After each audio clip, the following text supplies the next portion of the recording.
ঘরে যদি কয়েকটা গাজর থাকে তাহলে এক্ষুনি ব্লেন্ডারের মধ্যে দিয়ে বানিয়ে ফেলুন সবচেয়ে মজার হালুয়া, সবচেয়ে রাজকীয় স্বাদের হালুয়া। আর এই হালুয়াটা দেখতে এত সুন্দর হয় যে কারোরই প্রথম দেখাতেই মন চাবে একটু চেখে দেখি। আর একবার এটা মুখে দেওয়ার পর সাথে সাথেই মনে হবে পুরা লাইফের সবচেয়ে বেস্ট হালুয়াটাই খাচ্ছি। যে কোনো স্পেশাল আয়োজনে বা মেহমান আপ্যায়নে এভাবে গাজরের হালুয়া বানিয়ে দিলে সবার চোখ প্রথম এটার দিকেই যাবে। এটা এতটাই মজা, এটা কিন্তু আপনি না বানিয়ে থাকতে পারবেন না।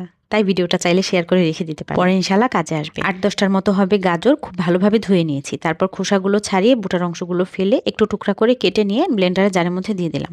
অল্প করে দিলাম, একটা করে পাস দিচ্ছি আর হয়ে যায়। গ্রেটার দিয়ে ইচ্ছা করলে কেটে নেওয়া যায়, সেক্ষেত্রে সময়টা একটু বেশি লাগে। তো আমি এই যে এরকম ভাবে ক্রাশ করার মতো হয়েছে আর কি, দানা দানা আছে গাজরগুলো, এরকম করে অল্প অল্প করে পাস দিয়ে এই মিনিটের মধ্যেই বানিয়ে নিলাম। তারপর একটা তেলে প্যানের মধ্যে নিয়ে নিলাম।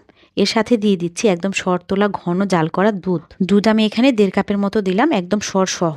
2-3টা এলাচের মাথা ফাটিয়ে দিয়ে দিয়েছি। মিষ্টি আমরা একেবারেই কম খাই, তাই 1/3 কাপের মতো চিনি দিয়েছি, আবার 1/3 কাপের মতো গুঁড়া দুধ দিয়েছি। 3 আঙ্গুলের ছোট 1 চিমটি লবণ দিয়ে এখন চুলার আঁচটা মিডিয়ামে রেখে অনবরত নেড়ে চেড়ে জাল করে নিচ্ছি। গাজরের রস এবং দুধটা কিন্তু এখন প্রায় শুকিয়ে গেছে। এখন আমি 2 চা চামচ স্বাদের কর্নফ্লাওয়ার নিয়ে নিলাম। এই কর্নফ্লাওয়ারটা পরিমাণে কম দিলেও হয়, খুবই ভালো একটা কর্নফ্লাওয়ার। কর্নফ্লাওয়ারের সাথে আমি আরো 2 চা চামচ একটু গুঁড়া দুধ মিক্স করে অল্প একটু পানি দিয়ে গুলে তারপর এটা আমি গাজরের হালুয়ার মধ্যে এখন দিয়ে দিচ্ছি। এই সামান্য কর্নফ্লাওয়ারটুকু হালুয়াটাকে বাইন্ডিং এর কাজ করবে, যেটা কাটার পরে খুব সুন্দর স্টেবল হয়ে থাকবে।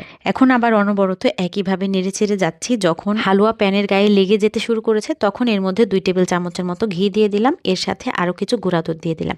এই পর্যায়ে মূলত মাও ব্যবহার করলে স্বাদটা ভালো হয়। আমার কাছে মাওয়া না থাকার কারণে আমি ঘি আর গুঁড়া দুধ দিয়ে দিলাম, এতে করেও আসল টেস্টটাই পাওয়া যাবে। তো হালুয়াটা নাড়তে গেলে যখন এরকম দলা বেঁধে কায়ের মতো উঠে আসছে তখন এটা আমি প্যান থেকে নামিয়ে একটা সমান পাত্রের মধ্যে রেখে মোটামুটি চেপে চেপে একটু সমানভাবে বিছিয়ে দিই। পাত্রটার গায়ে আগে থেকে একটু ঘি মেখে রেখেছিলাম। হালুয়াটা চাইলে কিন্তু এই পর্যায়েও খাওয়া যাবে, কিন্তু স্বাদের তো শেষ নেই। স্বাদ আরো বাড়ানোর জন্য আমি একটা পাত্রের মধ্যে আগে থেকে জাল করা ঘন দুধ নিয়ে নিলাম 1/2 লিটার। 1 লিটার দুধকে জাল করে 1/2 লিটার করা হয়েছিল।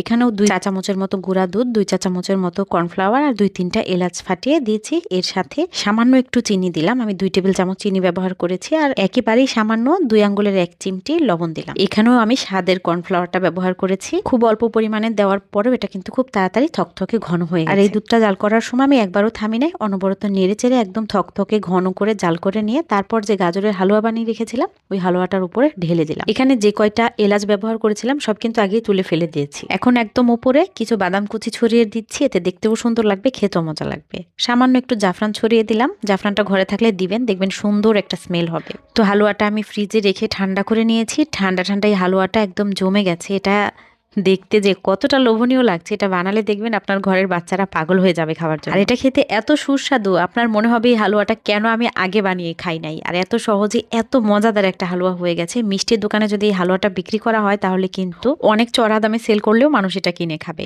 আমি এটা কেটে যখন প্রথমবার একটু মুখে দিলাম তখনই ফিল হলো যে বেস্ট একটা হালুয়া খাচ্ছি। শুধু আমি না, আমার বাসার সবার কাছে এটা বেস্ট লেগেছে। একবার হলেও এটা বানিয়ে দেখবেন, ইনশাল্লাহ আপনি খুশি হয়ে যাবেন। আজকে চলে যাচ্ছি, আসসালামু আলাইকুম।